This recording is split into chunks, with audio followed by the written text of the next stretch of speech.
Se a imagem clássica da Rússia é de um país gelado, onde a maioria são homens fortes e sisudos, pode apagar essa ideia da cabeça. Na verdade, eles são sisudos, contudo, por mais que pareça contraditório, as mulheres são maioria por lá. E mais do que isso, estão em todos os espaços da vida russa, da indústria pesada ao mercado de luxo, dos laboratórios científicos aos bastidores da política. Mesmo assim, enfrentam desafios enormes. Por trás da aparência de modernidade, ainda existe uma estrutura conservadora e machista que coloca essas mulheres à prova todos os dias. E é exatamente sobre essa realidade pouco falada que a gente vai conversar agora. Hoje, o Belo Mundo te mostra como é, de verdade, ser mulher na Rússia. Quando alguém pensa em uma mulher russa, o que vem à cabeça geralmente é um estereótipo. Jovem, loira, alta, elegante, talvez usando salto alto em pleno inverno. Mas essa imagem está longe de refletir a realidade de quem nasce e cresce no maior país do planeta. A verdade é que por trás dessa aparência montada, existe um universo muito mais complexo, cheio de contrastes, desigualdades e também resistências. Na Rússia, ser mulher pode significar muitas coisas ao mesmo tempo. E tudo depende de onde ela mora, de que geração faz parte, qual religião segue, que tipo de família teve e até de quantos graus negativos estão lá fora. Aqui, a diversidade não é só de paisagem, é social, cultural e profundamente humana. Número 1. Estereótipos que não colam mais. A imagem mais exportada da mulher russa costuma ser sempre a mesma. Linda, sedutora, super feminina e supostamente à procura de um estrangeiro rico para se casar. Mas essa ideia já não cola mais. Apesar de ainda circular no Ocidente, alimentada por filmes, redes sociais e até sites de namoro, ela está muito longe do cotidiano da maioria das russas. Na vida real, essas mulheres estão bem mais perto da correria diária do que de qualquer passarela. Trabalham, estudam, enfrentam frio, filas, transporte lotado, cuidam da casa e muitas vezes de outras pessoas também. Tem mãe solo, tem quem divide o salário com os pais idosos, tem quem mora em vilarejos onde o tempo parece não ter passado. Em Moscou, por exemplo, é comum encontrar mulheres dirigindo carros importados, falando 2 ou 3 idiomas, liderando empresas. Já em regiões mais isoladas da Sibéria ou no Cáucaso muçulmano, o cenário muda. Casas simples, famílias grandes e uma estrutura onde casar cedo e cuidar da casa ainda é regra.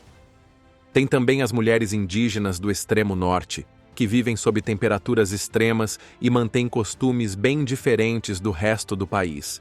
E tem as que vivem em regiões com forte presença militar, onde ainda dá para sentir a herança da Guerra Fria.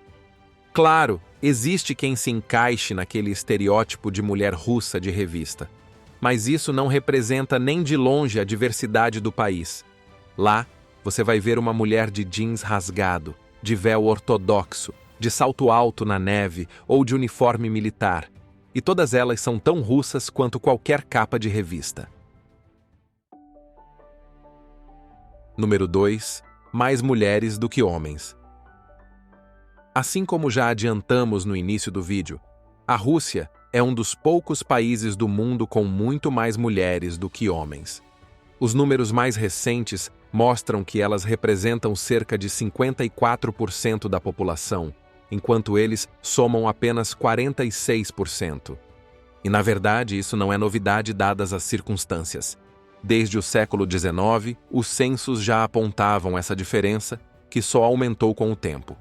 A explicação? Expectativa de vida masculina extremamente baixa. O abuso de álcool, o tabagismo, doenças não tratadas, acidentes e suicídios afetam diretamente a saúde dos homens. E com isso, muitos morrem antes dos 55 anos. Já as mulheres, em média, vivem mais de 75. Isso sem contar todo o histórico de guerras, guerrilhas e conflitos ao longo da história. Mas estar em maioria não significa ter poder. Isso não se traduz em igualdade no mercado de trabalho, nem em participação política, nem em segurança. Em muitas famílias, inclusive, a escassez de homens gera uma pressão enorme para que as mulheres aproveitem a oportunidade e se casem rápido. E com isso, vêm os problemas. Número 3. Violência doméstica liberada por lei.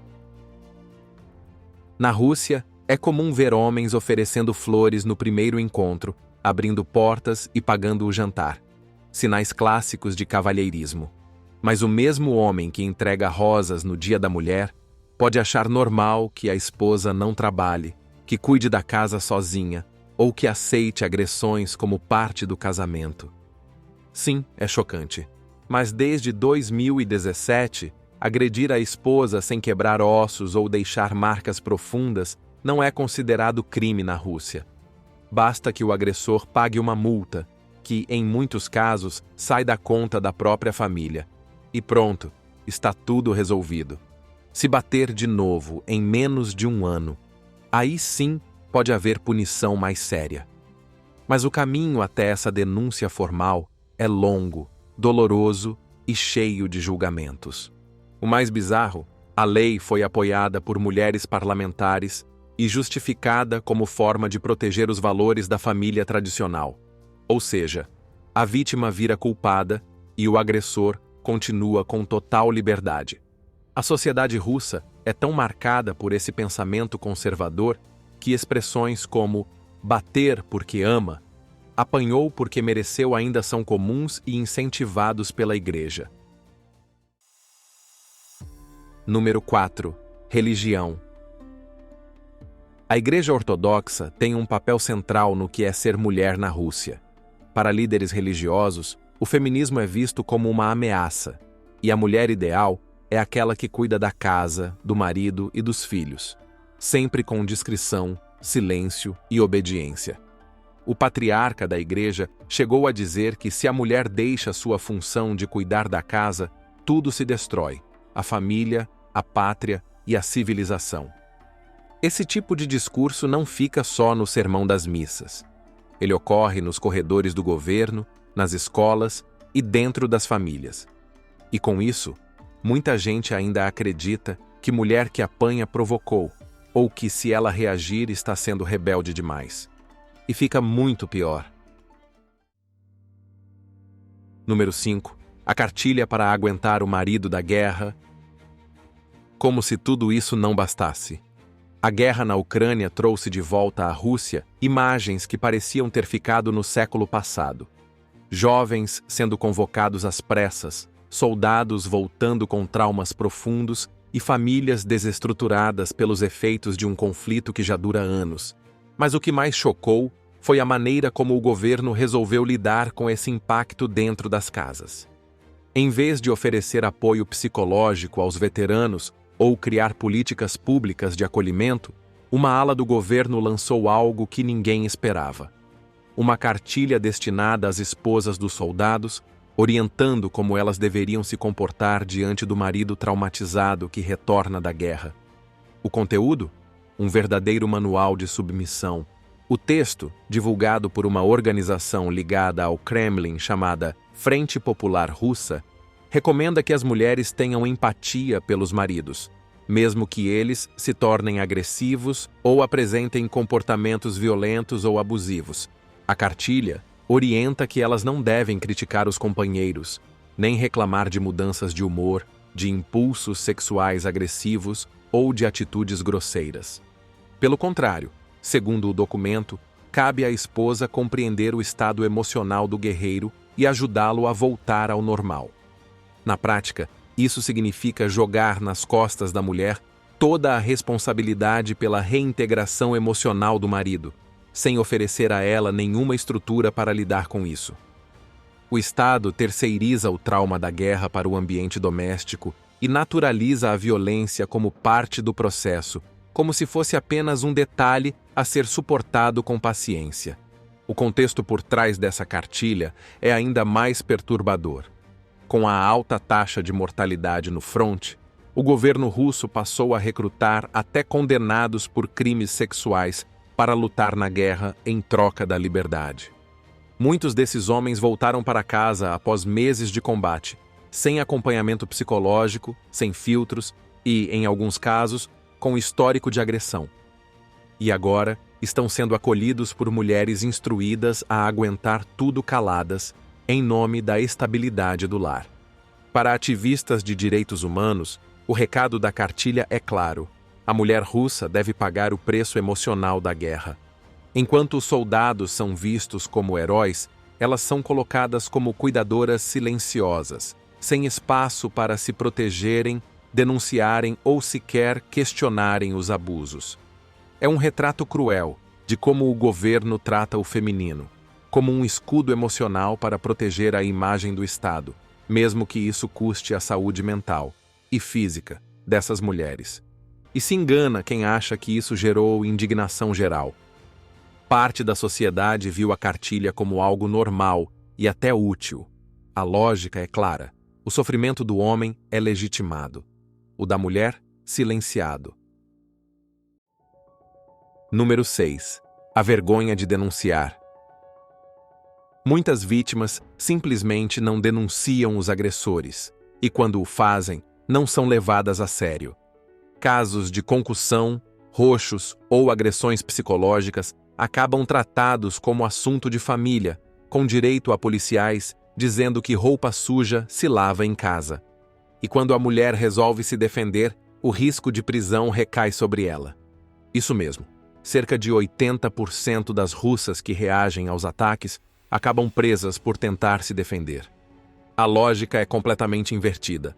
As poucas que conseguem fugir recorrem a casas de acolhimento, muitas mantidas por ONGs e igrejas. Mas mesmo esses lugares vivem sob ameaça. Há casos de mulheres que morreram pelas mãos dos próprios maridos depois de serem localizadas nos abrigos, e também aquelas que foram obrigadas a retornar para casa. Contudo, o cenário está mudando, como você vai ver a seguir.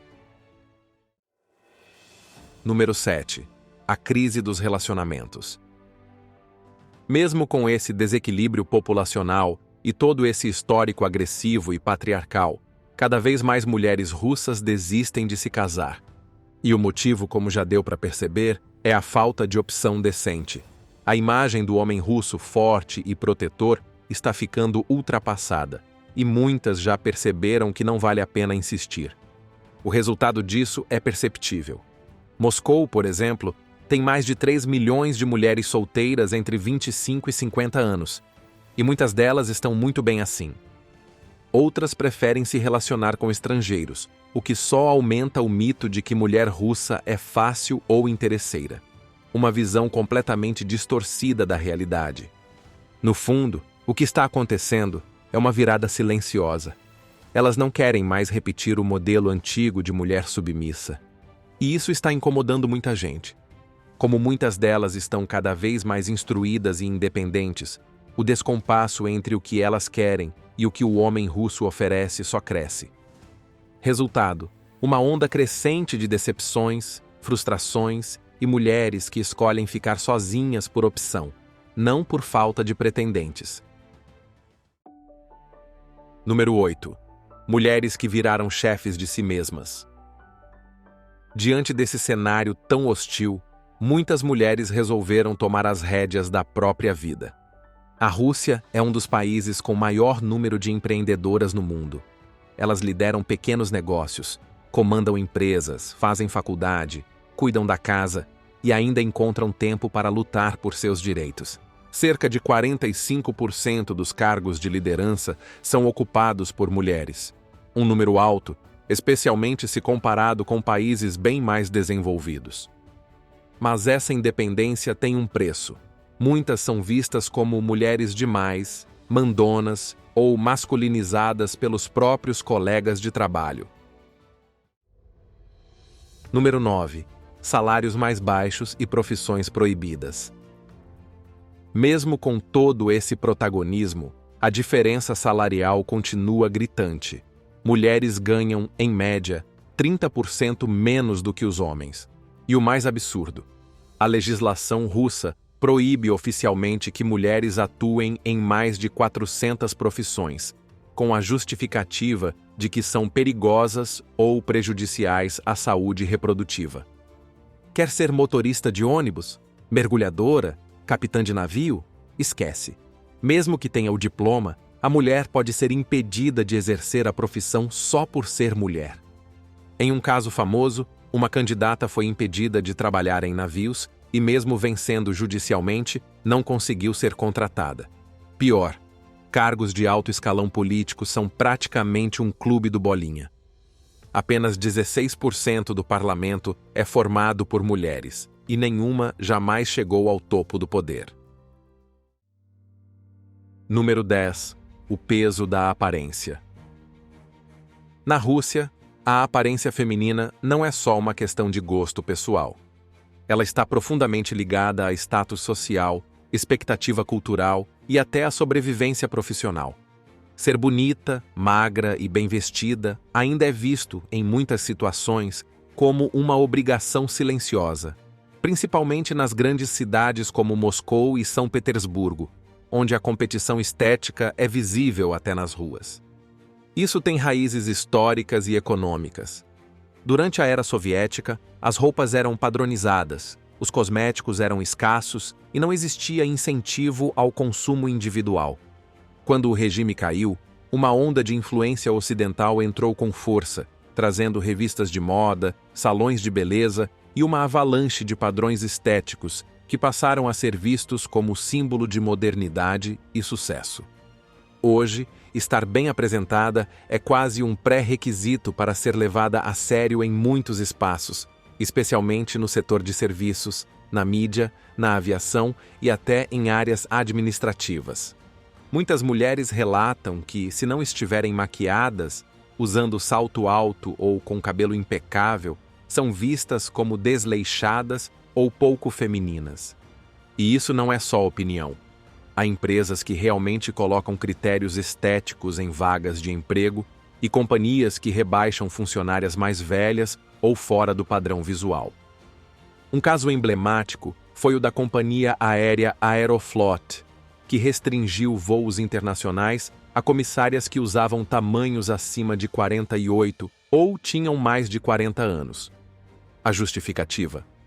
Que o padrão de imagem da empresa deveria ser preservado.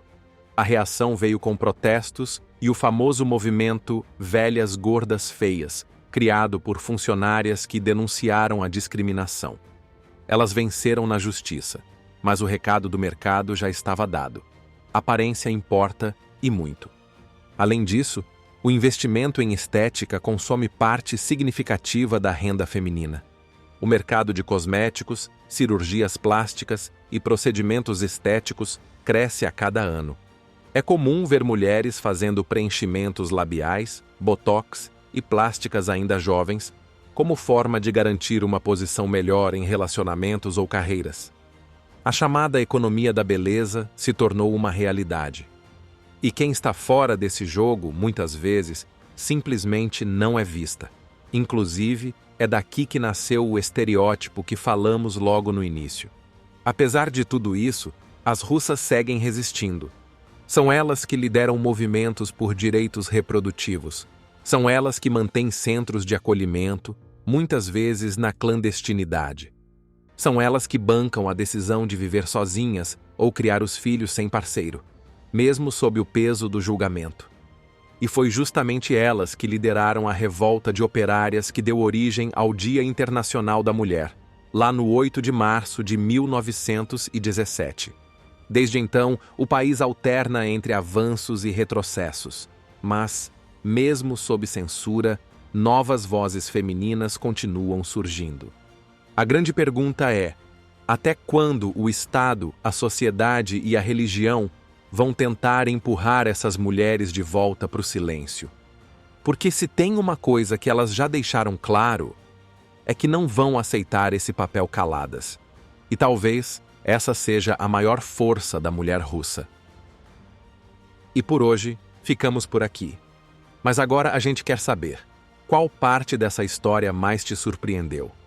Conta pra gente nos comentários. Compartilhe o vídeo com quem ainda acha que já sabe tudo sobre a Rússia. E claro, se inscreva aqui no canal para não perder os próximos destinos do nosso belo mundo. Até a próxima.